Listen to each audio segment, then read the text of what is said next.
Hello, everyone, and welcome to the main stage Monday night on the Main Event 365 Halloween edition. I'm your host, Main Event Mike, along with Russ Wayne, the producer, and at Greg Rice 20, the West Coast stat master. We're talking about NFL football, specifically Detroit Lions football. Detroit Lions fall at home 31-27 to the Miami Dolphins. We are joined by our illustrious panel, as previously introduced, and we are going to talk about the Lions' loss at Miami. Then we're going to look ahead to the game next week, and we've got a very special guest, Bill the Packer fan, in our Know Thy Enemy segment.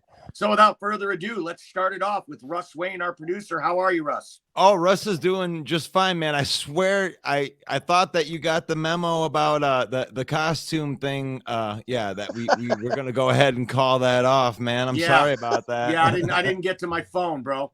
Time. That's real funny, guys.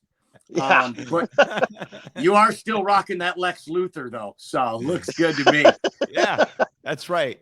So, Russ, what are your initial reactions from this loss to the Fish?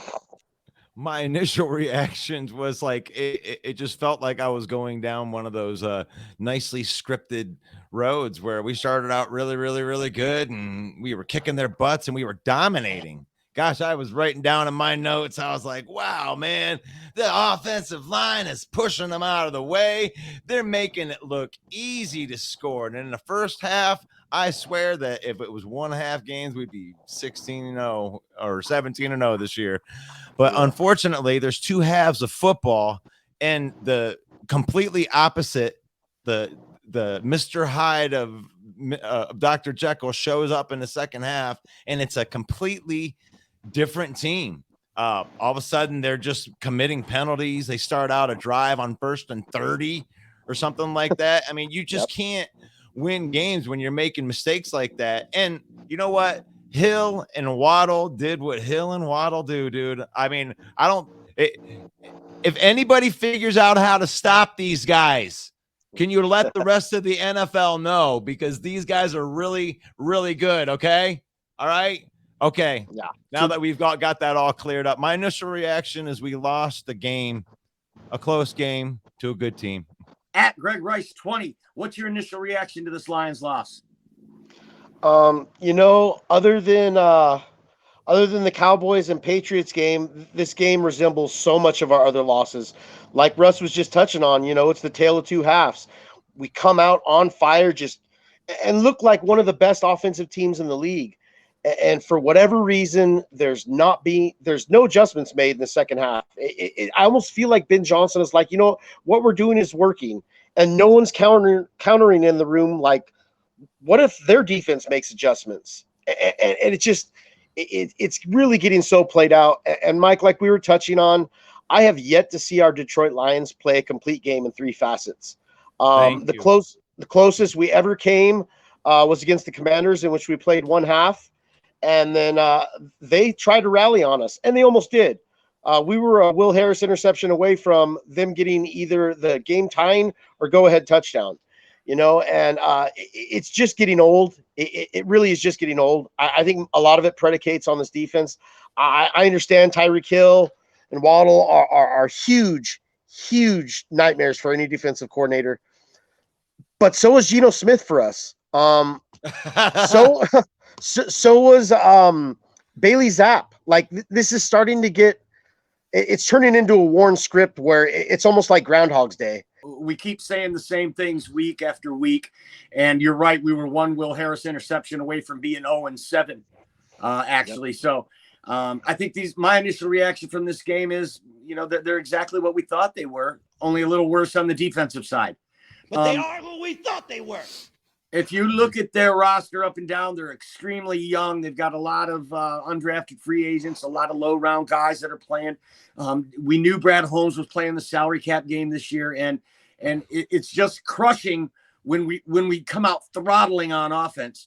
And it was really, really tough to see. We knew, last week we had a guest on, Reginald, who was the Miami Dolphins super fan, and he predicted that Jalen Waddle and Tyreek Hill would run crazy on us. In fact, he said, quote, "They will shred you." And Russ just alluded to it. They did run crazy on us for 20 catches, 300 yards, and 2 touchdowns. That's absurd. Their speed was on full display. Our DBs didn't have an answer all day for them. I mean, in the stat box, it looks like we handled the run because they only had 87 yards rushing or whatever. Most only have 53. But heck, when you're able to just turn your thoroughbreds loose in the secondary, why not do it? It seemed like they had no problem scoring on us. Hill and Waddle really did produce like they said. What do you think was the key to them running all over? Is it our lack of talent, or are they just that good, Greg? We knew what Hill was made of. Most NFL enthusiasts do. The cheetah. I'm a great player. Shredded us. 12 catches, 188 yards. Jalen Waddle, maybe a little less known, but almost as dynamic. 8 catches, 106 yards for 2 touchdowns. We got shredded. There's no ifs, ands, or buts about it. No one in our secondary this side of Kirby Joseph looked good. Jeff Okudah did okay for, granted, the competition he was up against. Once again, Amani Oruwariye, just a couple back-to-back bonehead penalties with some neutral zone infractions. AJ Parker on either one of those guys, and I like AJ Parker coming from where he came from, but that's not fair. I mean, it's really not fair. And I know it kind of sounds like a baby statement, but it just really isn't, So I don't know at this point. This will tie into the AP thing going rogue a little later, but I don't know what to say at this point other than they did whatever they wanted. We couldn't do anything. Kirby Joseph, thank you so much. You're developing into a great rookie. The rest of the secondary's got to be hanging their heads low today, though. On those first 2 touchdowns, the Lions were playing press man coverage on him, and Jalen Waddle just made AJ Parker look bad on that touchdown. Yeah. He beat him off the line so bad, and then the speed, he just walked away from him. Perfect little, throw over the shoulder. We're in press man coverage, but I still don't know where the safety help was. Everyone saw it coming. I don't know why we didn't get any help over the top. But Russ, what do you got to say about Hill and Waddle doing whatever they wanted? Well, I think that you got to give Miami credit for the game plan. I mean, for one, their style of play, I think that they released the ball quicker than any other team in the NFL. So that kind of neutralizes any kind of pass rush that we're going to have because they're just getting rid of the ball too quick. So I thought that was a pretty good game plan. And here's the thing. You didn't hear Okudah's name because they're scheming against Okudah now. They're not even throwing to Okudah. Okudah surrendered 1 catch yesterday. Wow. And it's like, but that's that's the thing. That's the indictment on Aubrey Pleasant, which is probably why he got fired, is you actually have a cornerback that can cut off half of your field or can cover their best player, and you can kind of count on it to where they're scheming against it, and you still can't get those other cornerbacks to play well. I mean, we are at a talent deficit for sure. There's no doubt about it. We're at a talent deficit. We're 4 or 5 players short in the secondary and the back end of this defense. But the guys that Holmes has drafted are playing well, in my opinion. Right. So, that brings us to our next question. What is wrong with this defense? You just said right there. It's not Okudah. Right? So Greg Rice, what's wrong with this defense?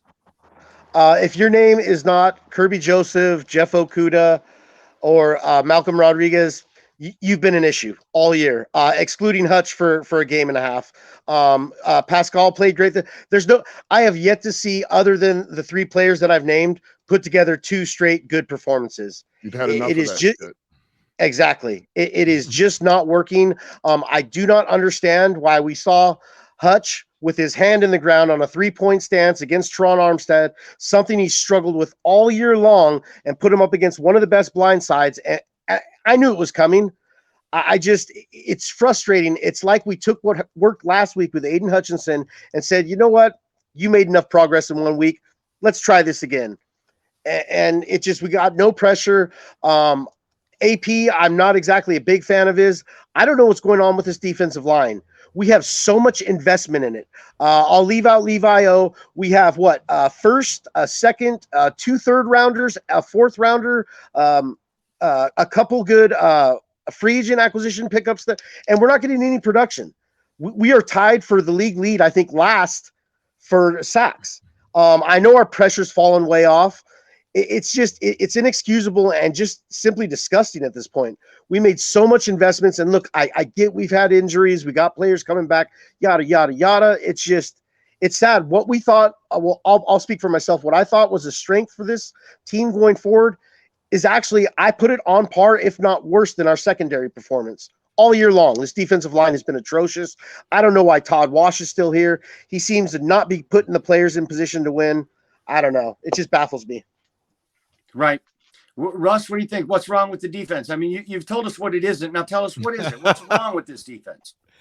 I mean, I think we're at a talent deficit. I really do on the back end. I mean, those, like you said, AJ Parker got toasted off of the line and he just couldn't run with an NFL wide receiver. I mean, Jalen Waddle has some special speed, and they just didn't have any answers for that. And guys, we didn't get laughed out of this thing. It's not like like we got blew out or something like that, but from an offensive to defensive perspective, there's definitely a deficit right there. So the fix, what is the fix?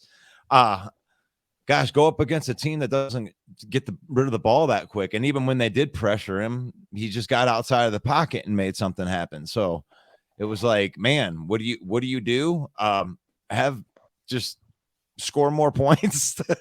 Yeah. Kudos to Tua and the Miami Dolphins. I don't Tua did a great job of getting rid of the ball, feeling the pressure, getting out of it. He did take 2 sacks. But I agree with you. I think up and down the roster, we're just not deep enough. These guys just aren't good enough. They played a lot of zone defense yesterday. Yeah, I've seen that. And we were getting torched. But then again, I mean, there were some of those catches where Tyreek went up in double coverage and pulled it down, right? I mean, is it more how good they were or how bad we are? So let's talk about that, Russ. Is it more what Miami did or what Detroit didn't do?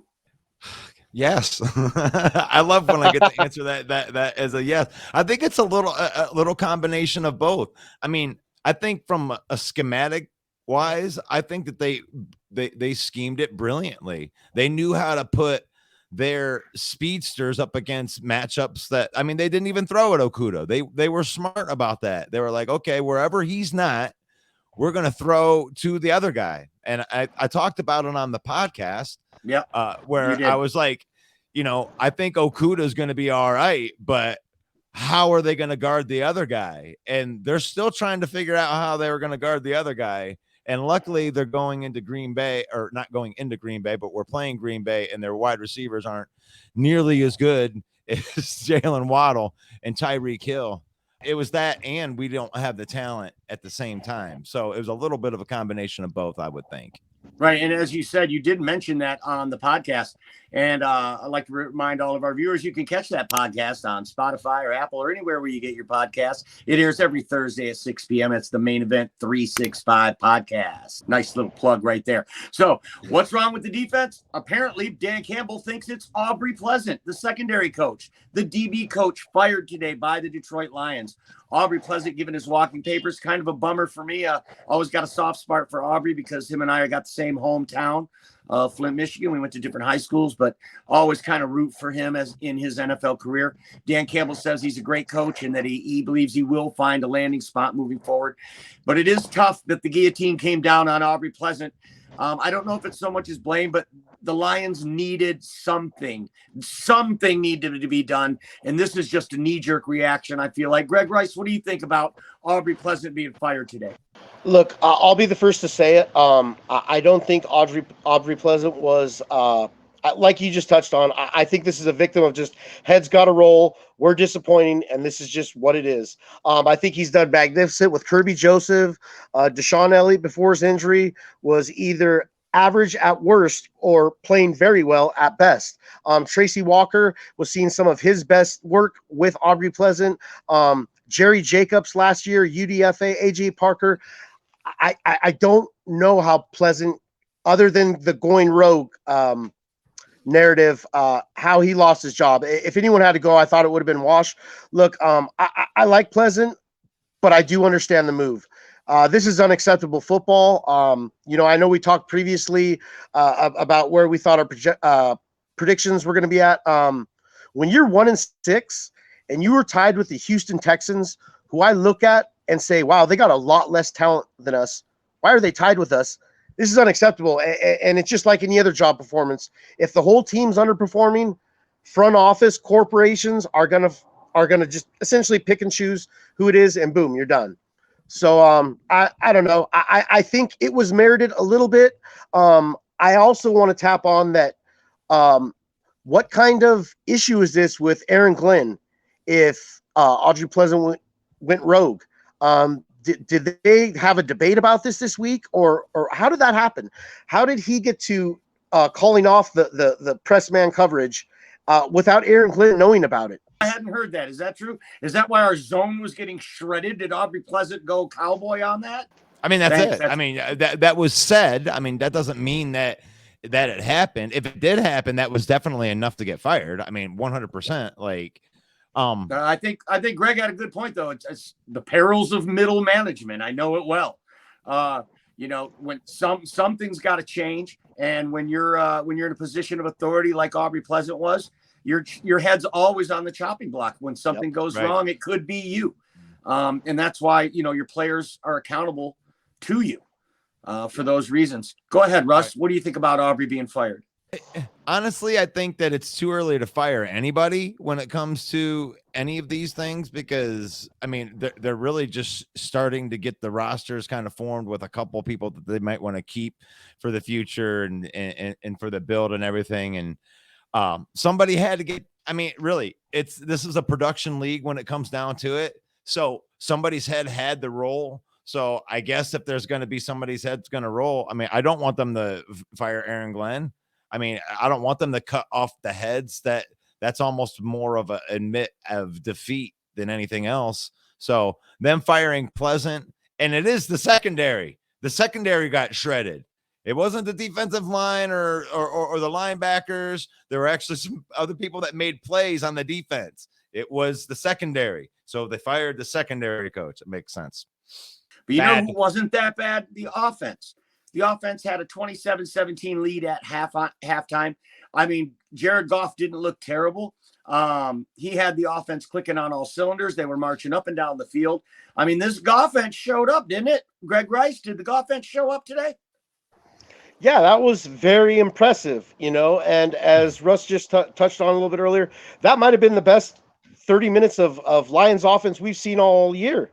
The problem with that, though, is this is a game that's 60 minutes long, and I don't know what happened in the second half. Like I alluded to earlier, the inability to move the ball in the second half. Like we've been struggling with offense. We've essentially, out of the last 12 quarters of football, you guys have played 2 good quarters of offense. That is absolutely unacceptable. I don't know what's going on with Ben Johnson. Didn't look like Goff was making a bunch of bad throws in this. It's just, I don't know what happened. Like what is going on? Like there's no backup plan if a defense adjusts.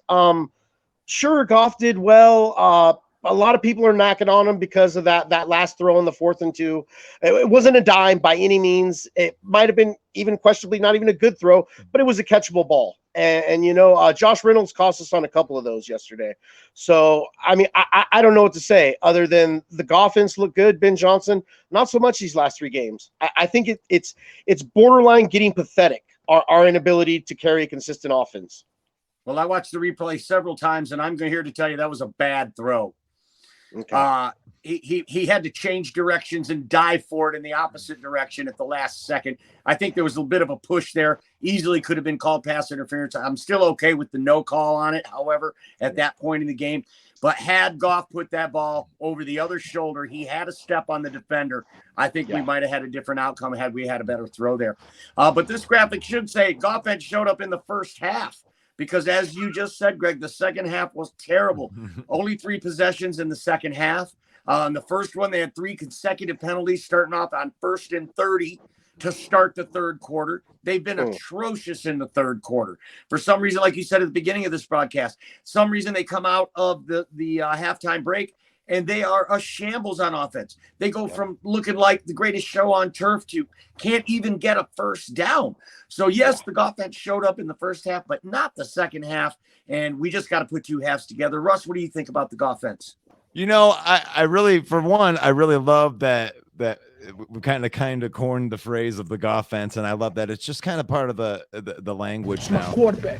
And I thought, like you said, that for one half, the offense was amazing. They looked, if we could get that offense to be the offense all the time, gosh, we would be Super Bowl champions. But unfortunately, we're the Detroit Lions, and no, it can't happen for 2 halves.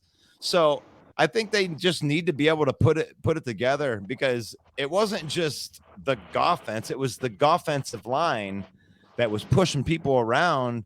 And they do have elite offensive linemen, and I think that they should take it and use it to their advantage more. I would run the ball even more. I'd say run the ball until you stop me from running the ball. That's the way I used to play Madden. I think that's the way that we should be doing it. So did the offense show up? Yeah, they did, kind of, for a half, but then they disappeared. Yeah. And I want to give a shout out to you, Greg, for calling this guy Javon Holland. I'm going to be honest. I had no idea who this guy was. 12 tackles, 10 solo tackles. Kid was all over the place, man. I mean, this guy flew under my radar on draft night. I don't even know where this kid came from, but he was absolutely stellar in the Lions. He was all over the field, especially in run support. Lions seemed to be able to run the ball. Jamal had 53 yards, 2 touchdowns. Jared Goff, 27 of 37 with a touchdown. Not bad, no interceptions. We were close in time of possession. Miami had 34-22 to 25-38 for Detroit. So a little of a bit of an edge there. They did have more plays than us, 57-64, not that much. Miami rushed for 107 yards across the board. Raheem Mostert only 64 yards, but he did have a 4.6 yard per carry average. So all in all, I think it comes down to, like you said, not being able to put a whole football game together. So now we get to the segment that says who's to blame for this loss, and then we can put this thing in the rearview mirror and look ahead. So who is to blame for this 31-27 loss to the Miami Dolphins? Russell Wayne. Anybody not named Jeff Okudah in the secondary, the guy that's supposed to guard the other guy. So you're putting it on the whole secondary, the DB core. The DB core, whoever's guarding the other guy. Aiden Hutchinson was missing in this game. He was a no-show. He was getting handled at the line of scrimmage. I know they get the ball out quick and all of that, but he wasn't putting pressure on him. He wasn't coming there. There was no pressure coming. Josh Pascal certainly seemed to be toned down from the game before. For me, it's got to be the coaches on the defensive side. You know your talent is good, so you got to make adjustments. You got to be better than that. Okay. Did they do the best they could? Okay. Then it's the depth. Then whose fault is it then because of the depth? Not Brad Holmes. He's working from behind the 8 ball. Do we go back on the coaching staff and the GMs before that assembled this trash of a lineup that we have in the secondary? Is it their fault? We want to let everyone know that it's open mic night here on the main stage. So be sure to leave us a comment or a question. Who do you guys think is to blame for this meltdown of a game that we had? Coming up, we have our next segment, where we're going to bring in a distinguished member of Green Bay Packer Nation. But before we do, I want to pose one question. I want to throw a curveball to you guys right here. Is the Lions season tanked now that we lost to Miami? Now that we're 1-6, is all hope lost for 2022, Russ? I want to say no because of who we got to play. Because when you look at the records of the people that we've played up until now, I think that they got it wrong a little bit. I think that the teams that we've played are a little bit tougher than what people thought that they were going to be. And going to the end of the season, I actually think that, and this is where you thought we were going to go on a little winning streak right here too. You had us at 2-5 at the beginning of the season before we had anything going into this, and you still had us winning 7 games and 8 games. No, I had 7. You had 8. You're right. Yes. Yeah, but I didn't know the Jets were going to be good. And I didn't know the Giants were going to be good. And I didn't know the Jacksonville or Seattle that they were going to be good. But still, when you're looking through these things, it's like those are still, like, I don't count them as losses. The only loss that I count for sure from between now and the end of the year is going to be Buffalo. That's a guaranteed loss. So they can go on a streak. So I'm not going to say it's over. My foot is like I said, one leg is out. And I'm like, I don't know. Like, I don't know. This is, should we go for the draft or should we stay in here?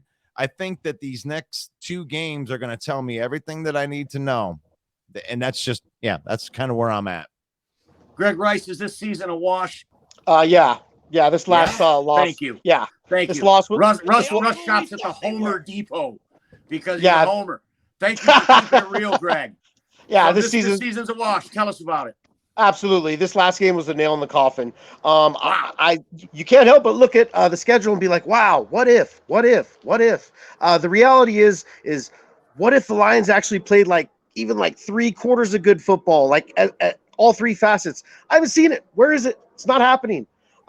We can't get out of our own way. I'm not even worried about what the other teams are doing or looking at the Packers struggles or the Bears struggles necessarily. I'm just looking at it like we can't help but shoot ourselves in the foot. Like we walk out of that halftime tunnel, like, how can we get better? And we just take a 45 and put it to our foot, pull that trigger. And it is absolutely redundant.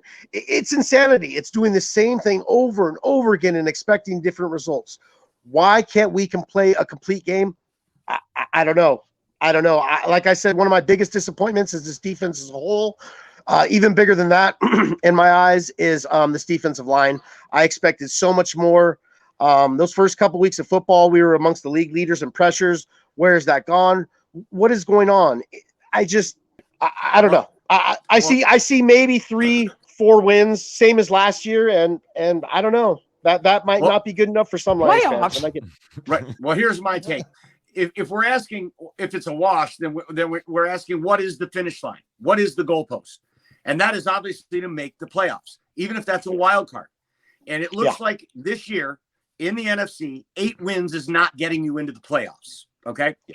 So we are not going to get to 8 wins at this pace. Yeah. So I believe while it's not a wash, we're not mathematically out of 9 wins yet. It certainly is looking like this year's a wash when you got to play the Packers twice. You got to play Minnesota again. You got to play Buffalo yet. You still got another non-conference game that's going to be a challenge. So, yeah, it's looking like the playoffs are out. And then there's going to be all kinds of Lions fans that come out of the woodwork and say, oh, they won 4 down the stretch. Now they screwed the draft pick. So you can't win with it. So is making the playoffs a distant possibility? Yes, but for all intents and purposes, no. This year's over with now at 1-6. But I'll never give up on this team. We love this team, and I know you guys love this team as well. It's time now for our segment where we bring in someone else who loves their team. Russ, is our guest ready? Oh yes, he's in the backstage right now. He's prepping up. He's ready to coach us on some football right here. You ready for the drop? Drop it on him, buddy. Know thy enemy. Man, what is going on, brother? How you doing? Man, happy Halloween, man. Happy Halloween, Bill. Yeah. I think that I've screwed up Mike twice tonight. First of all, I told him that the Halloween costume party was tonight. And as you can see, he was completely ready for that. And then 2, he thought that my Know Thy Enemy drop was a little bit longer than that. So here we go. One more time just for you, Mike. Know Thy Enemy.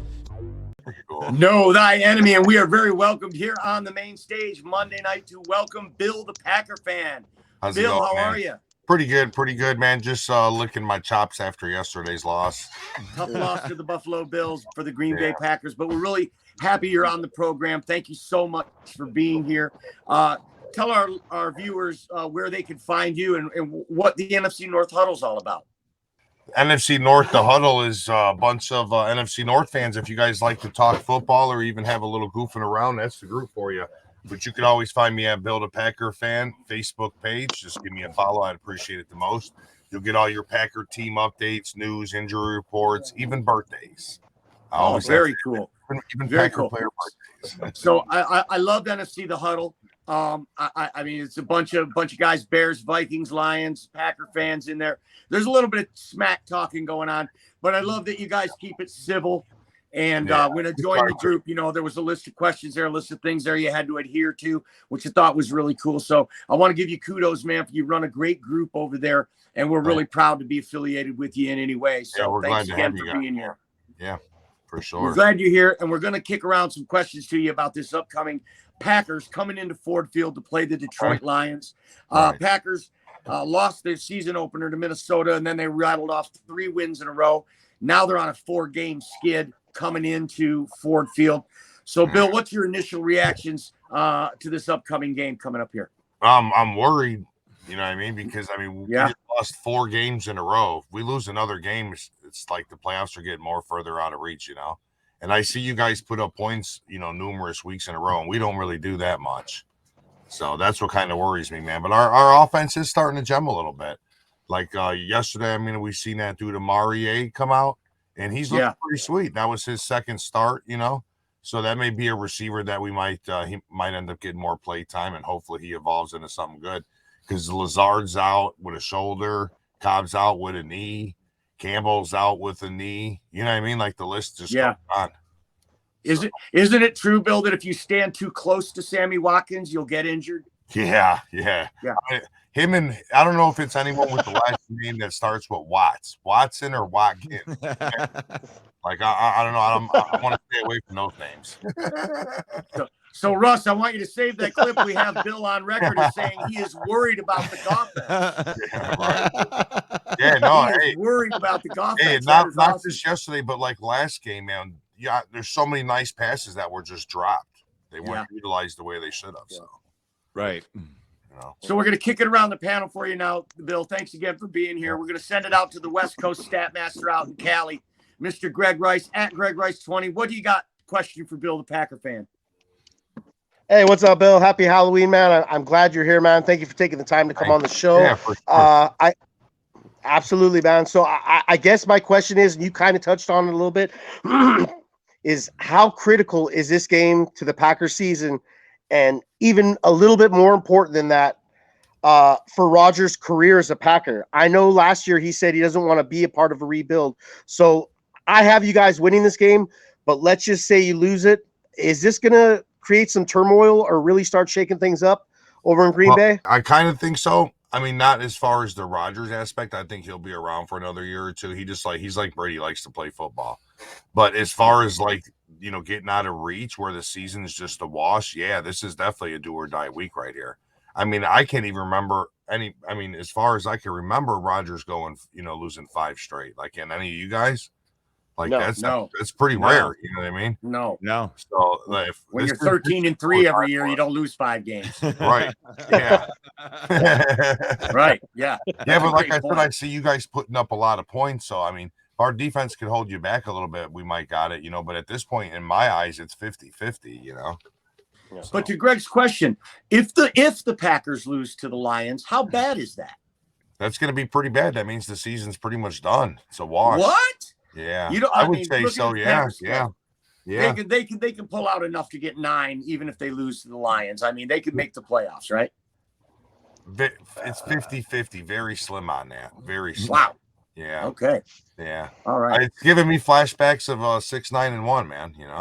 Holy cow! I would love 6-9-1. I'd take 6-9-1 I would love every day. 6-9-1. We'd love that. Yeah, so, we would as Lions. We'd love that. What question do you have for Bill, the Packer fan? Well, I mean, I was interested on the wide receiver end because I was watching the game yesterday and I saw Romeo Dobbs make a couple really nice acrobatic catches, and then you got that little stank guy from Aaron Rodgers.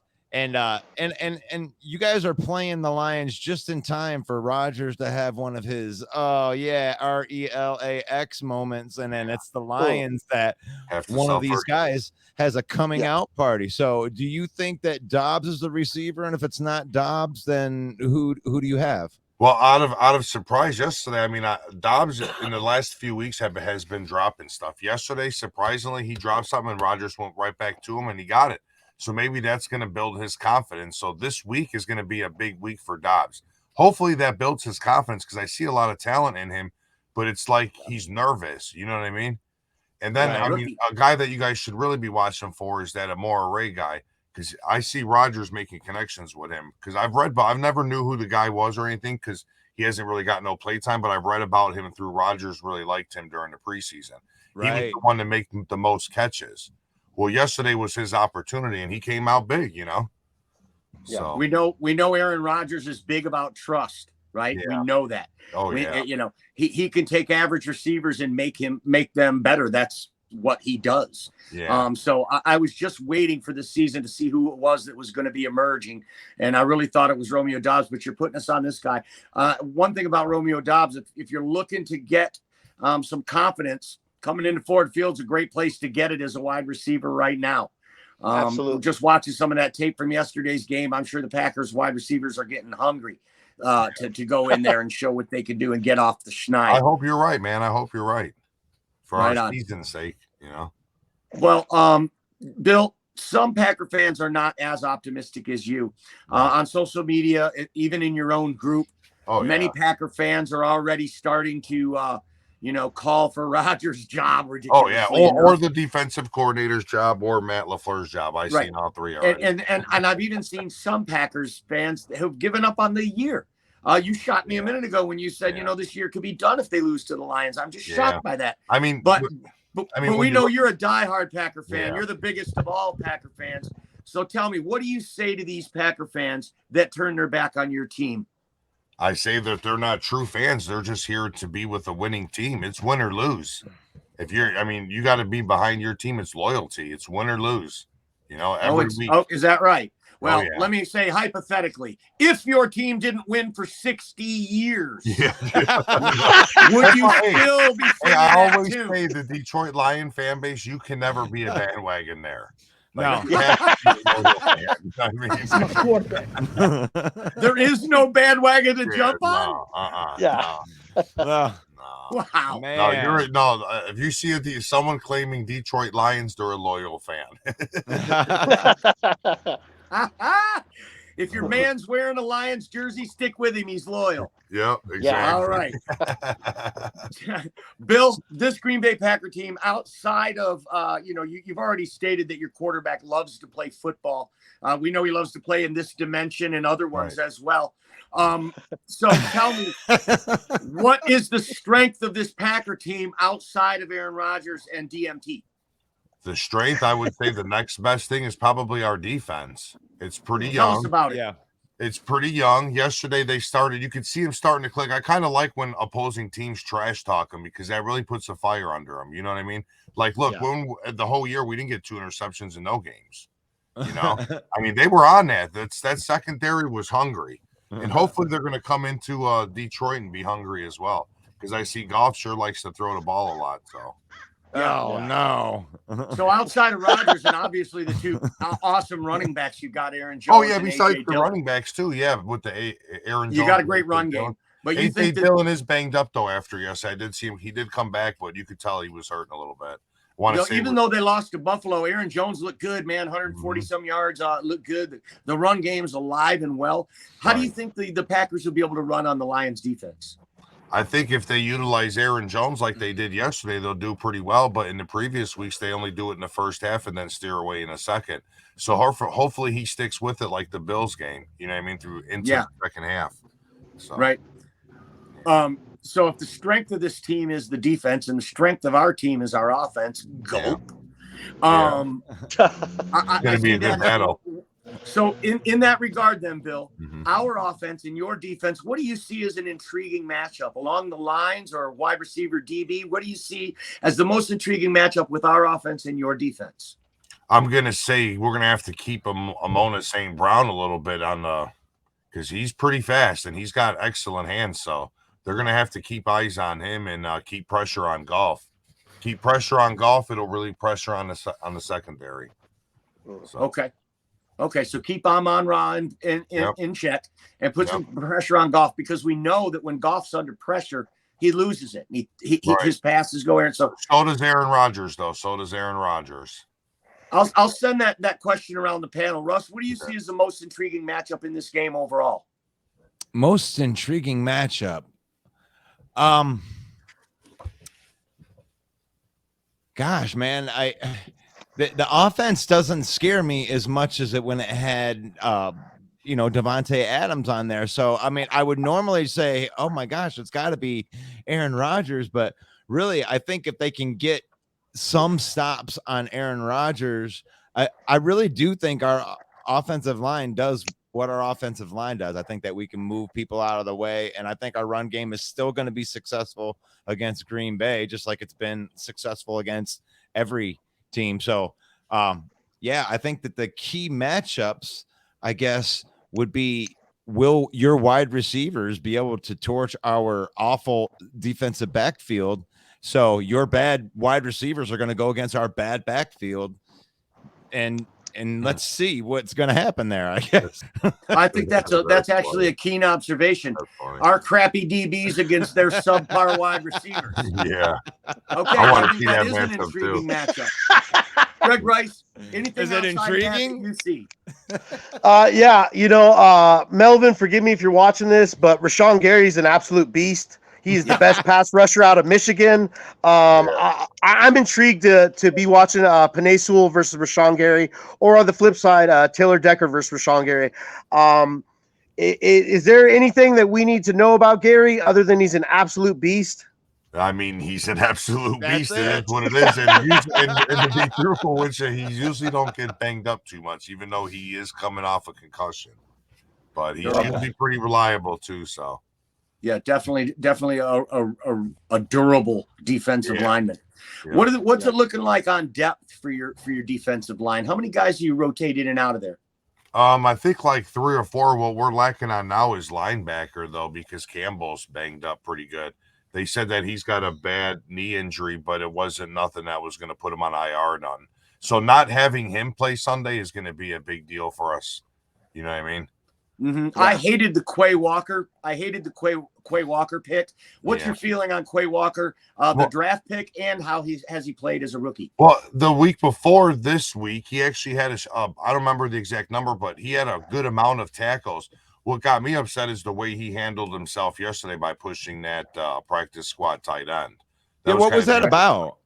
Well, he had fell down, and when he got up, he had his back turned, and he felt someone like push him up. The guy was trying to help him up. Oh, but wow. He took it as like he gave him a push, so he got up and shoved him. Then they were getting ready to start the play, and they stopped the game and said that he's got to go. Wow. So there's been a lot of knocks on him through the first few weeks of the season, and a lot of Packer fans really giving him some shit about it. What's your assessment of the guy? Is he going to be okay moving forward? Is he going to be a good addition to this defense? Well, I mean, by playing by the last few weeks, you could see him progressing week by week. Yeah. So I'd say he'll be okay. I mean, every rookie's going to need development regardless. You know what I mean? Just like, I mean, look, remember Devontae Adams, his nickname for the first 2 years was Drop Tay or whatever, Drop Adams. You know what I mean? Yeah. Right. So it's going to take time. We'll see, but he is definitely progressing. And that's what I'm starting to see with our offense too. So hopefully you guys give us some inspiration Sunday. Give you some inspiration. Just in time to make a highlight reel for Rodgers. Like 2 weeks ago, I had and I picked Rodgers to be one of my lock picks on our podcast because I thought that you guys would kill the Commanders. I was like, oh my God, they're going to cover that spread.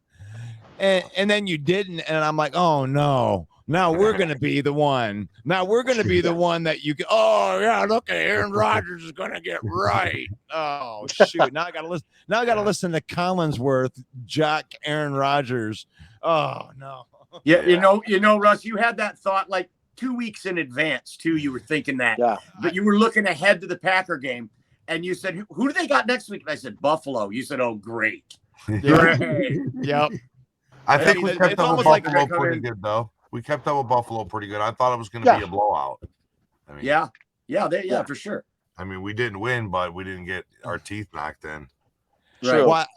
Well, I am up. I think that that NFL is looking at me as one of the final candidates for their script writing. So I think that I might take the job because I think I could be pretty good at it. Right. So, Bill, last question, and then we want to get a prediction from you. Sure. What are the Green Bay Packers' keys to winning? I'd like you to give me about 3 bullet points here. What does Green Bay have to do other than show up to beat the Lions? We got to stop the run. Well, first we got to get on the plane. No, we got to stop the run. Stop the run. We got to lock down Amona St. Brown. Okay. And put pressure on Goff. If we can get those 3 things together, and then if on our side, if we can get Jones moving the ball like we did yesterday, I think we got a chance. I think we definitely got a chance. Yeah. You've always got a chance when you got number 12 back there. That's for sure. Yeah. Yep. Right on. So now, Bill, what I need from you is a prediction on the game. Who wins, and give me a score, please. I'm going to say 17-10 Green Bay. I think it's going to be low scoring because our defense is starting to gel. And I'm just saying the 17 because I'm a Packer fan and we got to get this win. So I say we're going to win by 1 score. All right. 17-10. Bill, the Packer fan, predicts Green Bay in victory next week in Ford Field against the Detroit Lions. Yeah, fingers crossed. We'd like to remind everybody that it is open mic night here on the Monday night main stage on the Main Event 365. Bill, the Packer fan, thanks so much. We're going to let you go because we're going to make our predictions. And we don't want you to have to witness how homerish we're going to be. So, all right, you guys have a good night. Hey, can I get a go Pack? Oh man, no, Pack, no. I do like cheese. All right, have a good night, fellas. See you. Doesn't matter have if a good you one, Bill. got 1 cheek and Thanks 3 again, toes. Know thy enemy.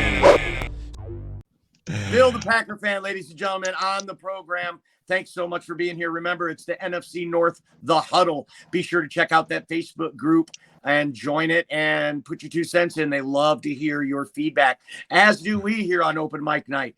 So drop us a comment or a question, and we'll try to answer it for you. Yeah, how about I hit some of those right now? I got one Facebook user says LaFleur is going to make Dan Campbell cry. So let's get you up there. Okay. I don't think Dan Campbell's ever cried. So Dan Campbell will beat the 0-7, go to 0-7 on 4th down. So he's going to beat the record this week. The record is 0-6, set by Dan Campbell himself. Yeah. And he's going to break it. And you heard it here first. So that is our Facebook user. Russ, tell the people what they got to do if they want to see their name on the screen when they ask us a question. Well, I mean, they have like little instructions when you go onto the Facebook part of it of how really you just have to give Facebook access or StreamYard access to your Facebook. We're not going to send you anything. All we're going to do is be able to see your name. So I don't have to say, hey, Facebook user says that Watson will have a big day. Wait. Sorry, he'll get a hangnail. He'll get a hangnail. So did you ask the question of what Well, they think Christian Watson's going to have a big day. He's a big receiver. He's got 4.3 under sub 4.3 speed. He's big, he's long, he's tall. He's been injured. They do say that he might play against Detroit. Before we move on to the next question, Greg Rice, do you think Christian Watson shows out against the Lions? Yeah, sure. Why not? What a defense to do it against, right? If you're struggling, come play our Lions. You will shine. Ask Bailey Zapp. If you're new to the league, come play the Lions. You'll shine. Coming off an injury, come play the Lions. You'll shine. I don't know. I don't even know what to. I can't. There's no defense for this defense. Literally. Yeah, I get it. I But love it. But just like every year, the Lions beat the teams they're not supposed to, and they lose to the teams that they're supposed to beat. And it very rarely does a rookie receiver come into Ford Field and tear it up. So I don't see him or Dubs, either one, getting over 100 yards on the Lions, just because, hey, Detroit's a tough place to play. I mean, you might be beating us, but every game's been close there this year. So I think it's a good question, and we really appreciate the question coming in. What do we got next, Russ? Well, I mean, really, Greg, you got some endorsements right here. Greg Rice, you should be hired as a head coach. It couldn't get any worse. So Greg gets his first an NFL head coaching endorsement here on the main stage. That's awesome. And Thank then, you. Well, wait, before you go, I want to respond to that Facebook user. Greg Rice's coach, it could be a lot worse. He said it couldn't get any worse. It could be a lot worse. Speaking of coaches, Dan Campbell should be fired as the last coach before we get into our predictions. Dan Campbell should be fired. Hey, I think there's some validity to that narrative. He's got a weak roster. The players seem to love him, but he's not a Brad Holmes hire. So from that angle, I can semi-agree with that. What do you think, Greg? Yeah, and we talked about this before. Brad Holmes wasn't his pick. Dan Campbell. Right. This was a front office pick, and I can't relay that enough. I like Dan Campbell. I like his small talk. I like his table talk. I like his conference pressers when we win. What I do get tired of is seeing the blatant frustration on loss after loss. He's damn near in tears every time, and this dude is a giant and looks like he could really catch that fade in the back alley, and just seeing him come out heartbroken week after week. It's mind blowing, and like I said, I don't know if it was necessarily the play call on the 4th and 2 or what it was, why all of our receivers, why everyone, it wasn't just a mid route. It made no sense to me. Maybe it was a Goff thing. I don't know. It just seems like week after week that I cannot absolve the coaching for something or something suspect. It just seems like there's always a crucial moment or something where you look at the coaching staff or the coordinators and be like, really? That's what you thought to play? Right. Well, I gotta give Dan Campbell some credit, though. The last 2 games, I feel like he's matured as a coach. His decision-making seems to be more sound. And also on the fake punt yesterday, it was a very subtle thing, but Russ and I both saw it, and it made us laugh, really. When he did the fake punt, the camera was on him, and the Lions will send out the punting unit, the announcer says. And as he's doing it, Dan Campbell looks like he's about to tell the punting unit, but they're already running by him. So he just kind of goes, yeah, whatever. Yeah. An acting job. He did an acting job. He did. And I said to Russ, oh my gosh, I think he's going to fake it. I think either this guy is like, no way. And he doesn't know what's happening, or he's going to fake it. And they executed the fake punt successfully. And he even had a little trickery, a little thespianism on the sideline. So I thought that was pretty good. I like this guy. I really do. But in the words of Bill Parcells, you can't expect me to cook the meal if you're not going to let me buy the groceries. Let's let Brad Holmes buy the groceries so we can really judge him and the job that he's doing. We know he's doing a great job with the salary cap. We know he's doing a great job on drafting. The rookies are showing out. They look like great picks. Yeah. This is a component to the job that he hasn't had a chance to show what he can do yet. So to our Facebook user, thank you so much for putting that comment in. And I'm going to tell you, not everybody disagrees with you. Yeah. Anything else from the gallery, Russ? Well, what I was going to comment on that, I think that we have a platform here where I mean, I don't like the SOL narrative, but I have to give it validity. It deserves validity. It deserves to have its own platform out there because they're not doing well. So you got to get out there, and Dan Campbell's job should absolutely be in jeopardy if he finishes out. His scapegoat just went walking out the door in Aubrey Pleasant. So now he's got to fix this defense on his own, or Brad Holmes is actually drafted pretty well. So he'll get his coach in here to finish the job if he doesn't. So, and this last comment right here says Packers don't have to worry about nothing. Dan Campbell is the head coach. Packers 28, Lions 13. So that's how much respect he has on the outside of these walls, man. Well, our coach could be Bill Belichick, and it would still be tough for the Lions to win with some of this depth that they have, or lack of depth, this roster they have on defense. But we definitely appreciate the comment. We're glad to see so many Packer fans joined our broadcast today. Yes, sir. So it's time now for our panel of headliners here to make a prediction. Bill, the Packer fan, has Green Bay winning 17-10. So Bill says take the under. Packers by 7. What do you like? I like the Packers by 7. I think in the end, Packers line history, Aaron Rodgers doing what Aaron Rodgers does. That relaxed mantra as Russell, didn't mean to call you Rodgers, Russell, tapped in earlier, that whole relaxed mantra. What a game to turn your season around against this Detroit Lions defense. I think that if there's a time to do it, now's the time to do it. I can't emphasize enough on the question I asked Bill, because I really feel if by somehow the Lions manage to play even 3.5 competent quarters, we do have a chance of winning this. And if we do, I think the Packers season is done, and there's going to be a lot of questions going forward with him.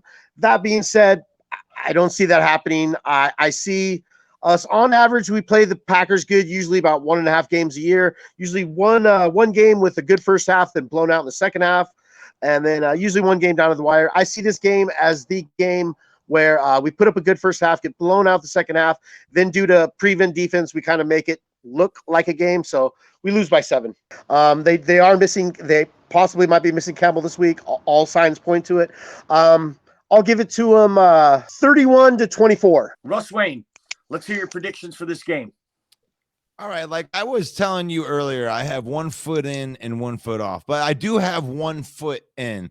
So my Lions and my homerism has one more week of homerism to go into this, and it's more because of how Here it comes. How bad I think that Green Bay is. I was watching them play the Bills yesterday, and I really didn't see much of anything except for them getting chippy at the end and getting a couple plays and making it wasn't even really interesting at the end. They really just kind of got their butts kicked in that game against the Bills. So, but they are the Bills. But I think that we're going to be able to run the ball against these guys. That Buffalo, a lot of teams have been successful running the ball. I think that we're going to be no different.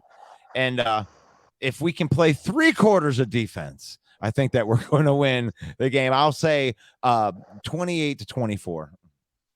All right, 28-24. And you think we're going to win? I do. All right, well, I'm not going to ridicule you for that, because I also think you're going to win.